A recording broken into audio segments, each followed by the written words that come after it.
Back, just breezing through hour one here of a Woman Wednesday edition of Liquid Lunch. I'm John Tobacco. I'm joined again, as usual, by Frank Morano, and one of our favorites, attorney and author Teisha Powell joins us.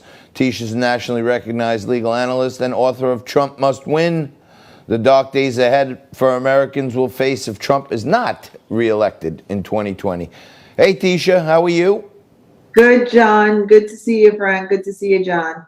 You too. So, Teisha, I know you want to get wild about some of the stuff that's going on, but apparently California is now opening up coronavirus funding for immigrants, and the governor's getting some backlash. What do you think about this?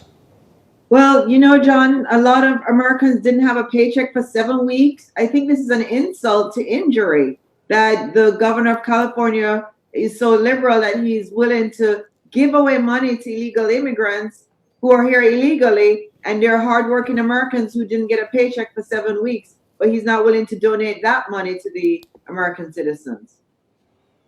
So yeah, I do find it curious that they're saying they may have to lay off firemen and cops and frontline people, but there's money somehow committed to giving free money to illegal immigrants. It sounds backwards, doesn't it?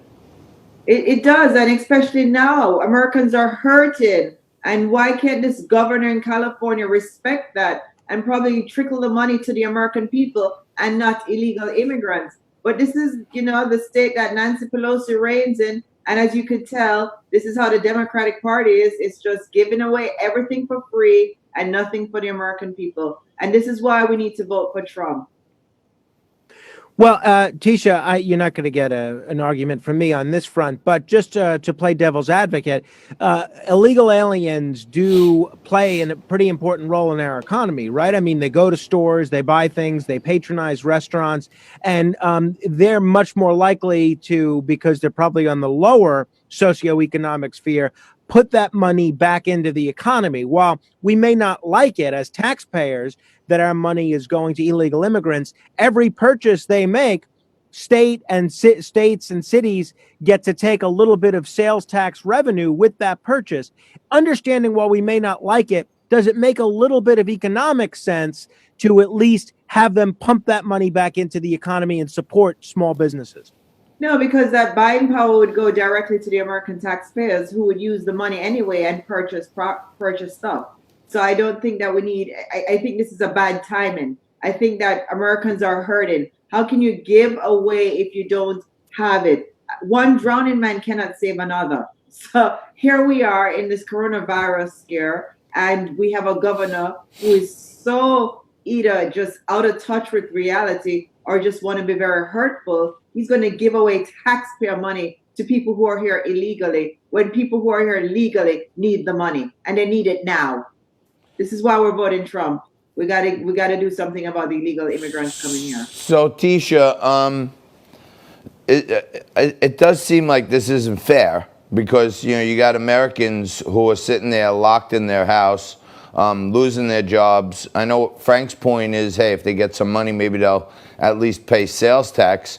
But out of the $600 billion that went to small businesses, there's 30 million small businesses in America. Only 1.7 million of those got actual money in the PPP program.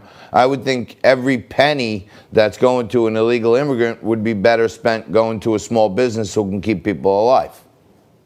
That's true, but at the same time, when you have taxpayers doing the right thing. We stayed home for 7 weeks. A lot of us didn't get a paycheck for 7 weeks, and illegal immigrants are here and they're breaking the law and they're going to get rewarded for this. This is not a fair system. And this is why people don't like the Democratic Party, because we did what the government told us to do. We stayed home for 7 to 8 weeks. Why wouldn't you give the money to the taxpayers? Why are you giving it to people who are here illegally? This makes no sense. Why are you punishing the American citizens? This is why we need Trump back in office for the next 4 years to discipline these kind of people. I mean, the governor of California is outrageous. Nancy Pelosi, she's outrageous. I mean, these Democrats have to go. We can't afford them anymore. Teisha, I want to ask you, in the future when you come on, can you please not hold back? I really want you to tell us how you really feel. I feel like you held it back a little bit on us. I'm just upset. I'm just upset with how the Democratic Party just a wasteful government. I mean, it literally gives me headache at nighttime. When you read the policies that they're proposing and they're giving away the money and we're all going to pay for it with our kids and our grandchildren. Yours to Frank and yours as well, John. You live in America. It's going to be your grandchildren. This is not going to go away tomorrow. We got to rein these Democrats. I'm so surprised to see you fired up like this. Do you think... I've been talking about this for years to come, John. No, that's for sure. And say, hey, they should have not done this. They should not have spent that kind of money. That's what we're going to be talking about. We're going to be talking about the idiot Pelosi, how she's wasting money. Got it. Oh, Teisha, in our last 2 minutes here, I just want to ask you about China, because there's a lot coming out now. Yesterday we were talking to a couple of folks who said that China is actually now trying to hack into our different research, our COVID research centers, and they're trying to steal our COVID cures and vaccines. They caused it, and now they want to steal our cures. Because they want to present it as the remedy. I mean, why not they steal everything else? Why can't they just steal our vaccines? I mean, they don't respect America, so I'm not surprised they're doing this. And then they'll pretend it's a present back to us, even though we solved the problem. They'll be like, no, we solved the problem. Yeah, I heard General Tso's chicken was originally George Washington's chicken until they stole our intellectual property and repurposed it. Yeah, the Chinese want to be America. They want to be America so badly, and they're willing to steal from us just to become America. And the Democratic Party will allow it. That's the sad part, I mean, Hunter Biden is on the board in China. I guess he's impressed with them. Maybe he speaks Mandarin. Who knows? But I'm sure he's open to cash out if his father, Joe Biden, wins. That's what it's all about. Well, if anybody could bring a bunch of points together, it's nationally acclaimed legal analyst Teisha Powell. She's also an author and a super mom. And Teisha, I want to thank you for joining us as usual. You're the best. And I am really looking forward to opening the studio again and getting together for a real liquid lunch. Thank you so much. Thanks. It's good to see you guys. God bless you all. You too, Teisha. Take care. Thank you, Teisha. All right, Frankie. I mean, there's never a lack of energy with Teisha. That's for sure. And that's for sure. That is for sure. She is absolutely fired up about Trump needing 4 more years. But many people are. We're going to take a quick break right now. We're going to come back with Danielle DiMartino Booth. She's the CEO and chief strategist for Quill Intelligence. She also worked for the Federal Reserve. She's going to break down Federal Reserve Chair Powell's recent remarks right after this.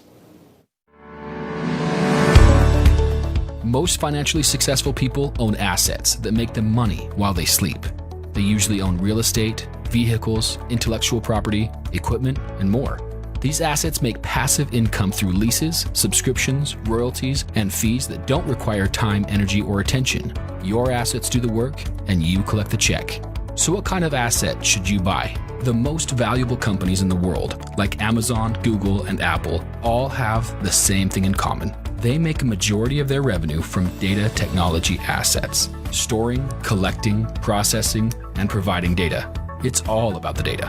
What if you could own data tech assets with a low upfront cost? Introducing Apex, a proprietary technology built to process and mine data and render artificial intelligence and 3D gaming at exceptionally high rates. Apex Tech has partnered with SafeTech, a subsidiary of a publicly traded company called InvestView. SafeTech's business model leverages Apex technology to disrupt the multi-trillion-dollar data tech industry, giving you the competitive advantage. SafeTech's growth strategy is to capture a significant share of the market.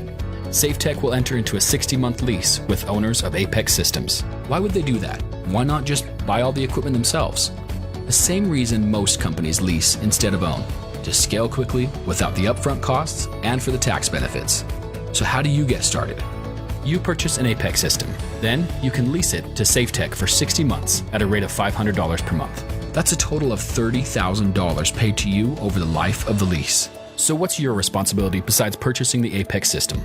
Nothing. During the lease, SafeTech is responsible for any maintenance costs to keep things running for you. Just collect a check every month for the next 60 months. This tremendous financial opportunity positions you to follow the strategies of the financially successful. You can leverage data technology to produce passive income that generates revenue without your time, energy, or effort. This is what is meant by creating multiple streams of income. But the opportunity to participate will not last forever. If this concept fits your financial goals, take action today while you still have the chance.